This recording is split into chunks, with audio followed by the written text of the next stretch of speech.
Tailand bilen Türkmenistanyň duşuşygynda VAR ulanylmaz. Täze düzgün synag ediler.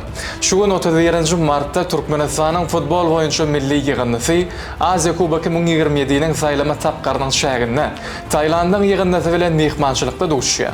Tailandyň Rajamgala stadionunda geçiriljek oýun Aşgabat wagty bilen 17:30-da başlanar. Jan koýarlaryň ýene bir bilmeli zady bu duşuşykda ilkinji gedek ifabyň düzgüni ýerdiler. Bu düzgüne laýyklykda derwedçiniň topu 8 sekunddan kän saklamagy desine burçdan urgoýunyň bellenmegine sebäp bolup biler.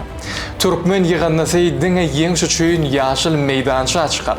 Ýeri gelende bellesek, Türkmenistanyň milli ýygyndasy häzirki wagtda 10 tuk bilen toparçanyň ýarış tertibinde birinji orna ýeleýär. Şol sany Tailandyň milli ýygyndasy hem 10 tuk toplady. Emma goşmaçy görkezjiler Türkmen ýygynasynyň tarapyndan. Şoň üçin hem ýyllaşlarymyň toparçanyň başynda ýerleşmek üçin deňlik hem ýeterlik geldi. Duşuk Tayrat TV Channel 32 ýaýlymyna Tayrat TV we Tayrat Sport Facebook kanallaryna şeýle-de Tayrat Sport YouTube kanalyna göni ýaýlymda görkezdiler. Onu näme doganlar Türkmen futbolçylaryna bilelikde jan koýarlyk edelim.